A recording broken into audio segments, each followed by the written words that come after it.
Oi, gente, eu aqui de novo com vocês. Eu sou Adriano Reale, eu tô aqui para passar para vocês um pouco do Teatropia, do que é o Teatropia, né? O Instituto de Química da Unesp, junto com o ProEx, tornaram possível essa apresentação do que é o Teatropia, né? Então eu estou passando aqui para vocês de forma bem resumida o que é o Teatropia. Estou colocando aqui nesses vídeos para vocês, nesses 8 vídeos, alguns pontos só bem simples e bem assim que são importantes, não simples assim na questão, que são importantes, mas eu estou colocando de forma bem rápida, né?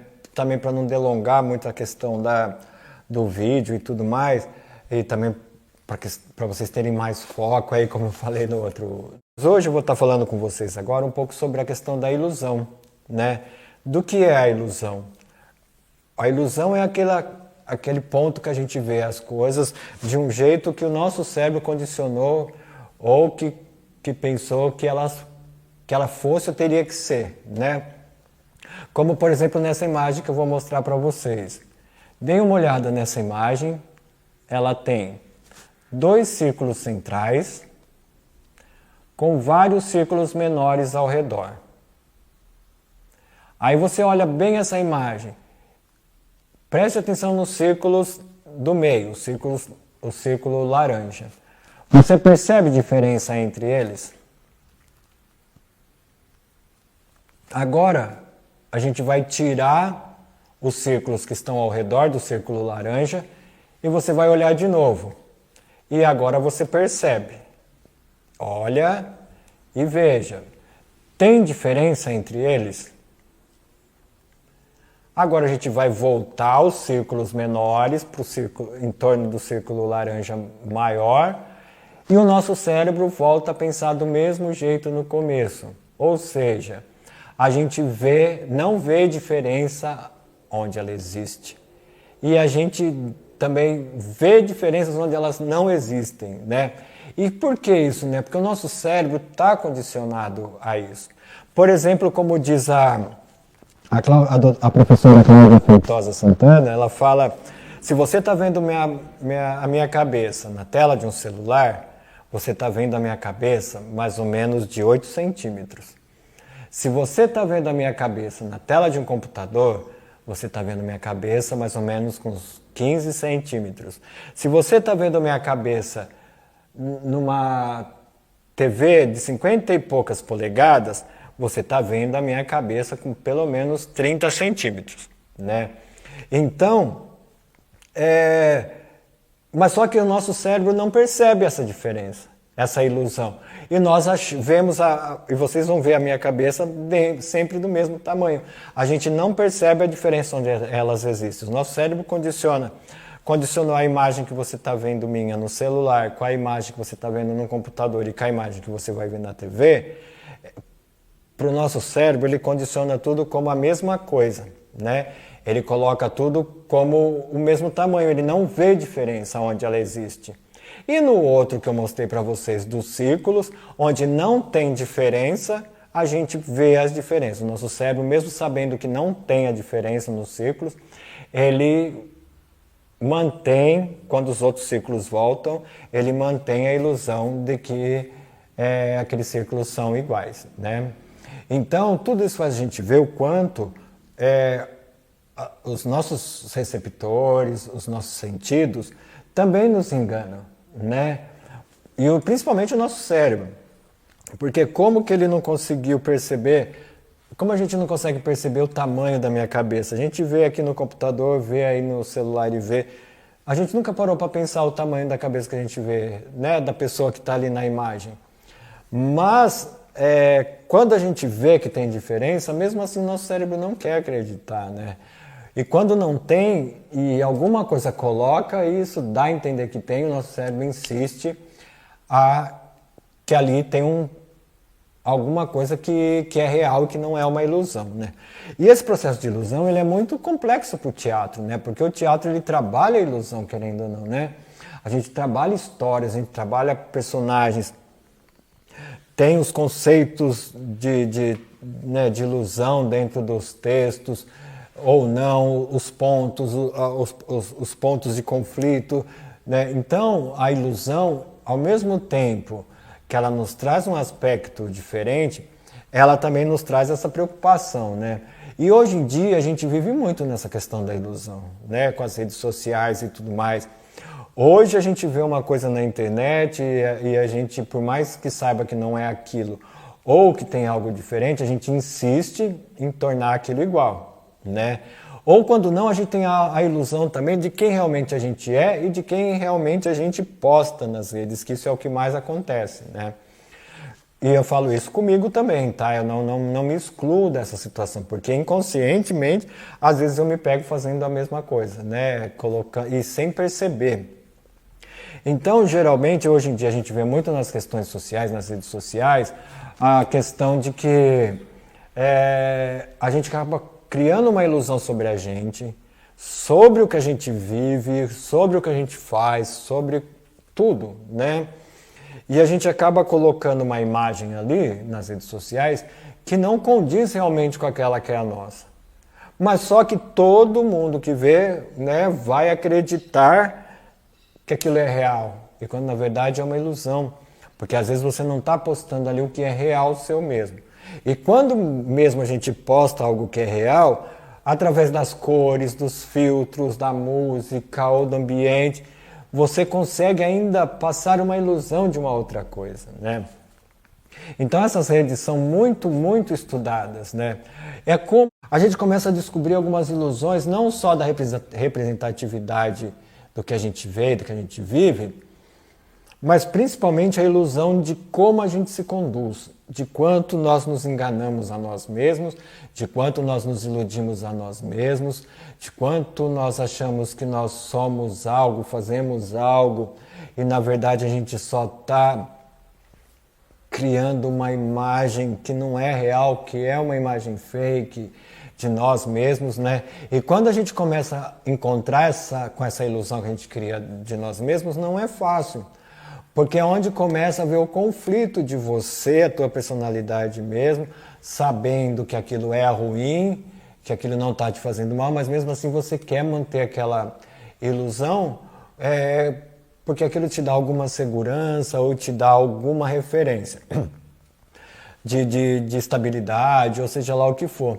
E cada vez mais nós estamos entrando nesse fluxo da ilusão e da ilusão e da ilusão, né? A gente está cada vez mais se rendendo a conceitos muito vulneráveis em questão à existência, o seu estado existencial, né?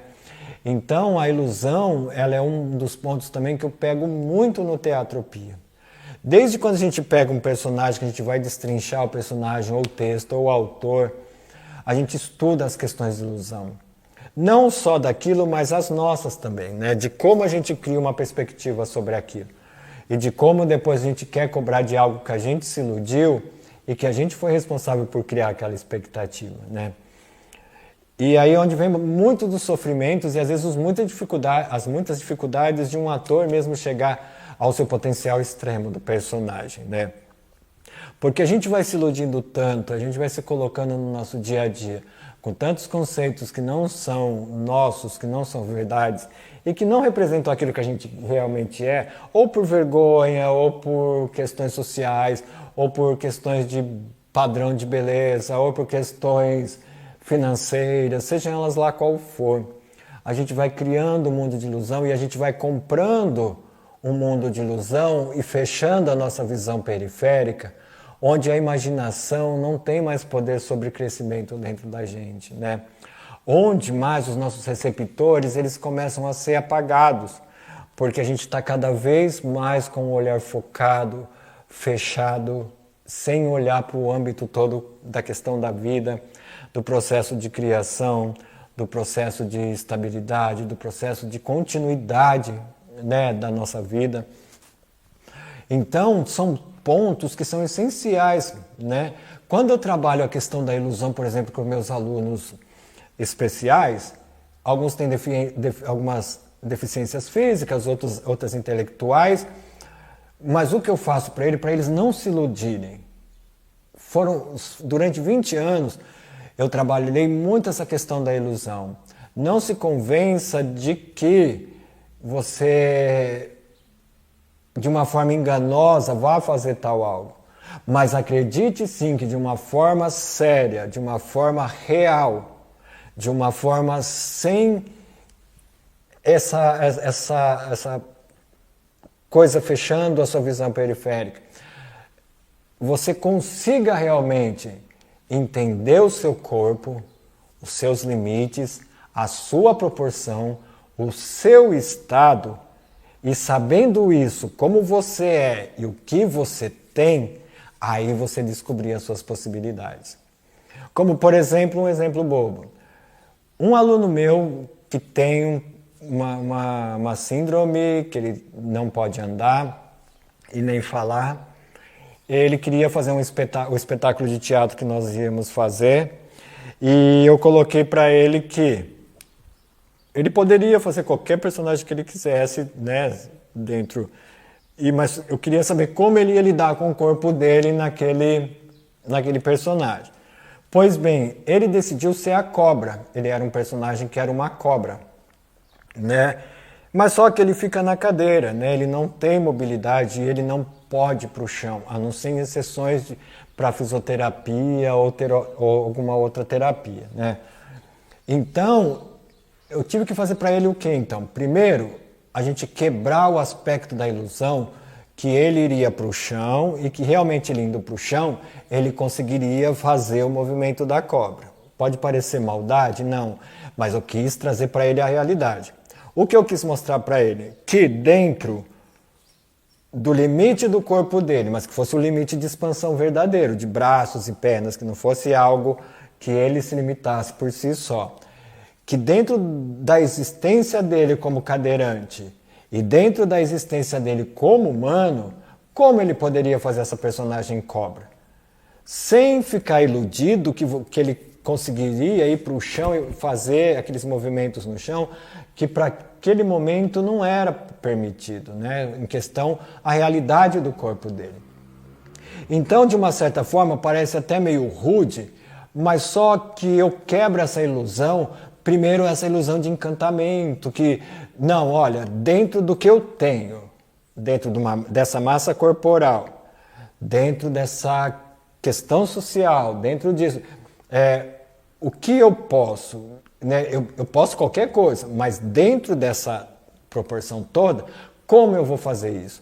Né? E então eu propus para ele, dentro da cadeira de roda, dentro desse seu corpo que tem esse movimento e aquele, que a gente fez um trabalho junto para ele descobrir os movimentos mais expansivos, né? Até onde isso vai ser real para você fazer a cobra. E nos exercícios e nos ensaios e tudo mais, ele foi descobrindo os movimentos dele e criando movimentos novos para esse animal, para essa cobra. Mas que eram movimentos reais dele, que ele não ia se iludir ao ponto de colocar uma outra ilusão de física e corporal que não fosse a dele, né? Então, quando ele se descobriu e percebeu a sua massa existencial, ele descobriu que ele poderia não ficar numa ilusão de um dia poder ir lá para o chão e fazer a cobra, mas que ele podia, dentro do estado que ele está hoje, criar uma cobra como nunca nenhum outro ator criou. E ele fez isso. Dentro do seu processo, da sua massa corporal e dentro ali com a sua cadeira de roda, ele criou a cobra. Ele fez uma cobra e aí a gente aumentou essa cobra. Ele fazia a cobra pensante, a cobra ali como se fosse a cabeça, e atrás dele iam outros cadeirantes que iam formando as outras partes do corpo dessa cobra. E todos puderam fazer uma cobra gigante e perfeita no espetáculo. É um espetáculo que chama Naimai, o Grito da Floresta, que foi feito com a Fundação Toque de Araraquara, que é um espetáculo com mais de 60 alunos em cena, que vale a pena vocês assistirem. Gente, abração!